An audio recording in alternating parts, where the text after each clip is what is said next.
Time for another video. Yeah, man, you know, today I had a string of negative riders.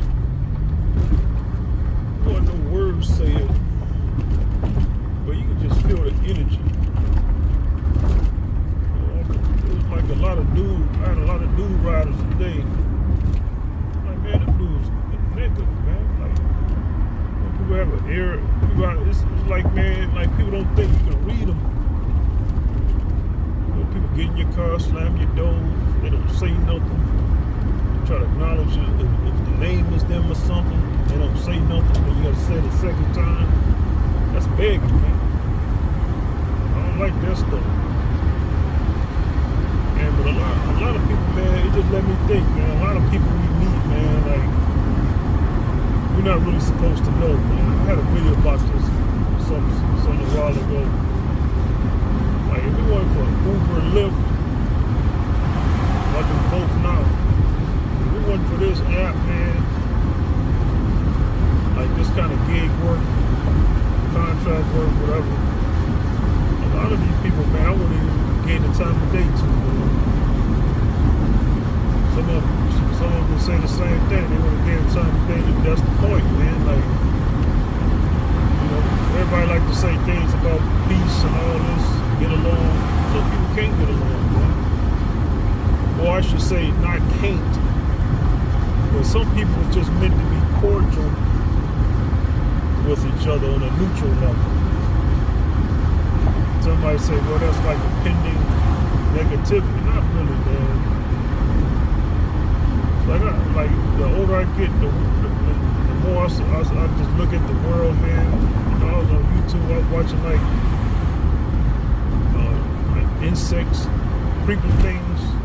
They was fighting. They showed like this caterpillar-like creature, man. And they had like two little nozzles, and how it catches its prey. It sprays it with some sticky stuff.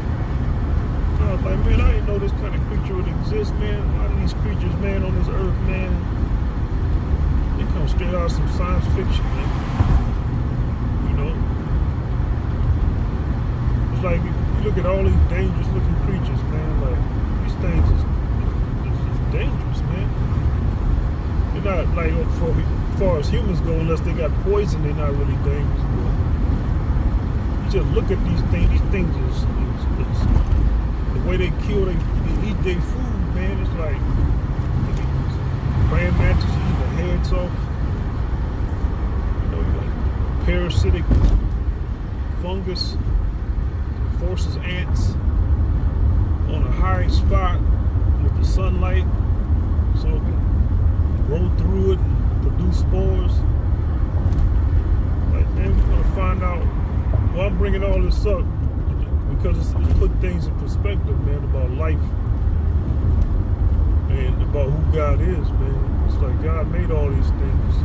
Who was God? Our universe made all these things. You know, it's like this thing. It's real, man. It's real life, man. It's heavy. But they just let me go. It just goes to show you, man, like how closed-minded.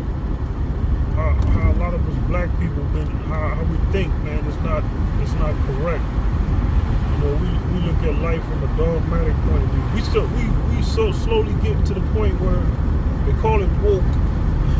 White supremacists make fun of it, call it woke. We slowly starting to get there, though. Steadily, I should say, not slowly. It's going at the pace we're supposed to. Now we are, because knowledge has increased. But we can see these things. See, when you expose to new knowledge, man, it kind of alters your way of thinking.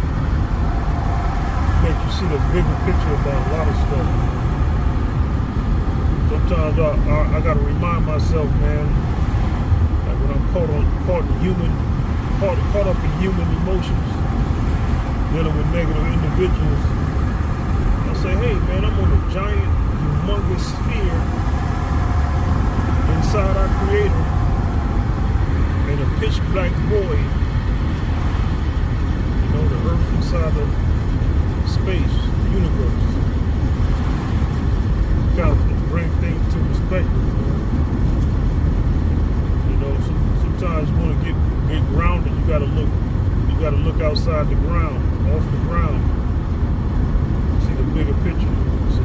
got the senses to sense. You better use them. All these senses help us navigate reality, navigate God, the body of God. Yeah, man, but the thing with people, man, is negative energy, man.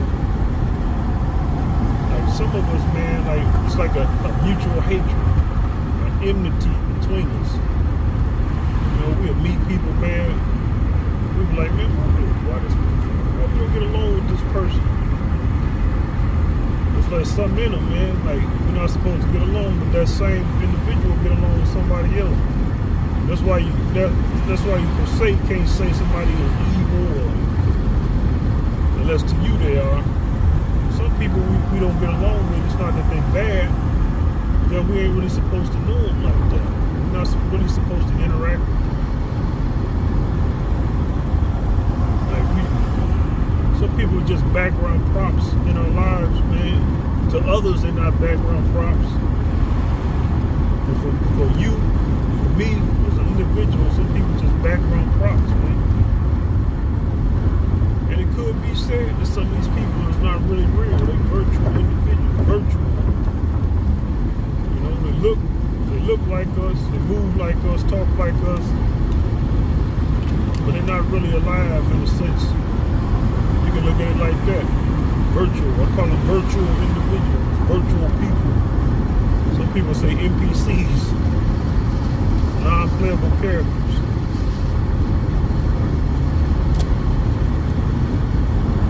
You know?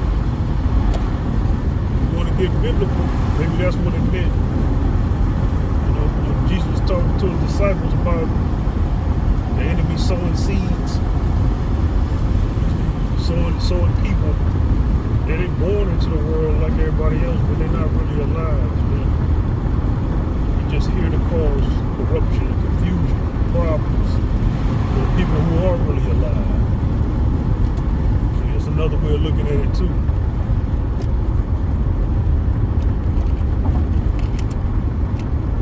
So it goes to the answer, it goes to the question of what's a soul. Soul, man. Thing inside you where you know you're alive. It's like you have a certain sense of awareness that only you know. You know, we assume other people have a similar self-awareness, you know, because we don't really know. See, that's a mystery right there. We don't really know. We assume we have an empathetic kind of mindset, thought process when dealing with people. We assume that they're alive and have a similar sense of self-awareness. They may be virtual individuals, virtual, alive but not really. You know, you're going through the motions. And here's another thought, folks. It's getting a little metaphysical. I was just thinking about it. You know, we don't really know what people are doing in their daily lives. When we see them, they say they're going home. Or they say they're going to a place, somewhere, a shop. You know. Is it really some kind of meaningful interaction when we part from these people? Like I was saying, man, like you got a lot of people, a lot of wealthy individuals, a lot of wealthy white supremacists. Yeah, I'm going there. Like, what are these people doing in them houses, in big mansions? Are they on the phone? Are they reading? You know, are they asleep? Laying on the couch, sitting on the couch? What do people really do?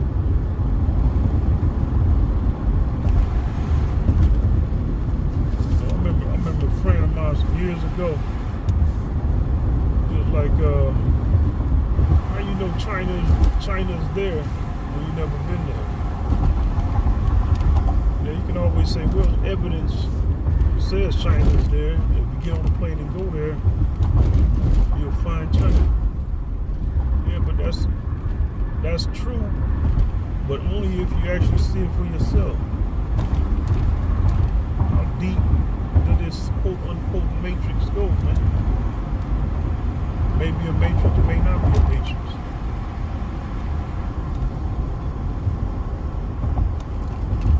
But yeah, man, a lot of these people out here, man, you be wondering why they're so negative.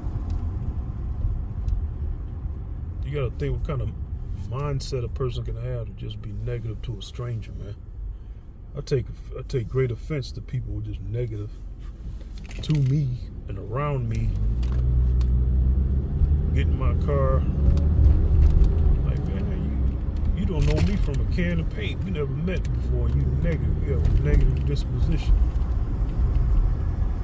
Like, you should be at least neutral. And then if you see, something gets said or did that you don't like, then it could be some negative can sprout up from that. But to just be negative off rip, men and women, you will have a bad day. You take it out on people. That's a recipe for disaster, man. For the people being negative, not just for the people that being negative too. But hell, while I'm on these metaphysical discussions about energy, let's talk about businesses, black businesses, man. I had some mention of it before. You got people talking about why we don't support black businesses. It goes to that familiarity, man, and that has something to do with that energy. See, a lot of us black people, man, we held to a greater standard because we got a common understanding about our situation. And you can't mistreat. It's like it hits worse when you do what these other non-blacks do, or you're supposed to be black and you're giving lackluster service, low quality, or similar quality, but it's a further drive to get to you, or further walk. Like, man, you gotta come correct, man. You can't be lackluster because it hits different. Like, yeah, we expect the BS from non-blacks, foreigners, and all this stuff. We expect that, and we kind of give them a certain leniency, called ethnic leniency. It's like when things are unfamiliar to you, man, you don't really have no emotional connection to it. But with black folks, man, we have emotional connection. I know it because that familiarity, because people get in my car and act like they know me all the time, man. But the thing with me is I'm always at a neutral position with people. I look at them as foreigners. I look at black people as foreigners, man, because like I don't subscribe to calling black people brother and sister and all that crap, man. Like, I'm real self-conscious.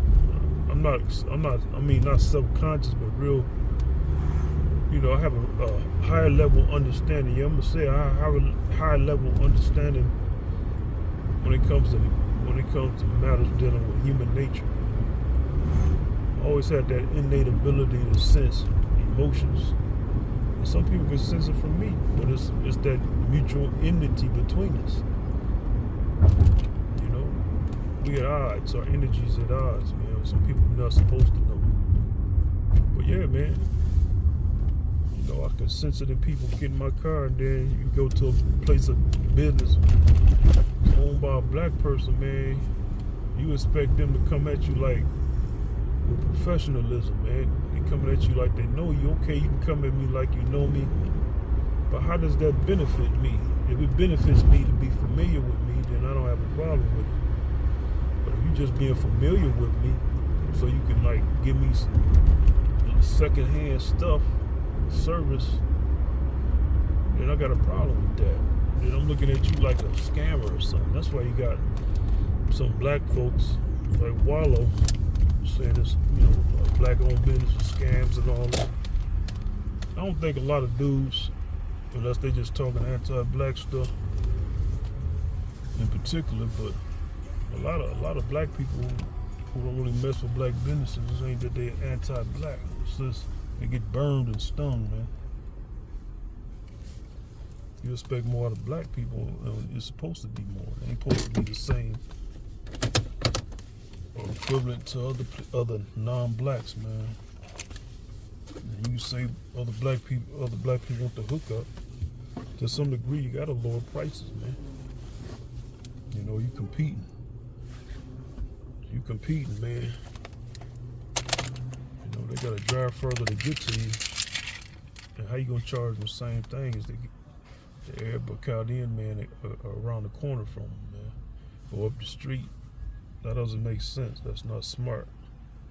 You know, I ain't spending $10 for a slice of cake. I mean, I go to some black owned mom and pop restaurants, man. They be serving cake slices. Back then, it was like over a decade ago. $5 for a slice of cake, a regular slice. It wasn't even a big giant slice. Hey man, you charging what the Arabs charge, man. Like, F your cake, man. You know, like, you charging all this money. I'm not about charity, man. You work for yours, I work for mine. Why your bills is more important than mine? So you gotta look at it like that. You gotta adjust, man. There should be some favoritism. Yeah, you may take a financial hit, but the thing is, if it's good quality, black people will pay. You got the turkey leg hut and all that. Nobody gonna give you a chance because you black, just because you black.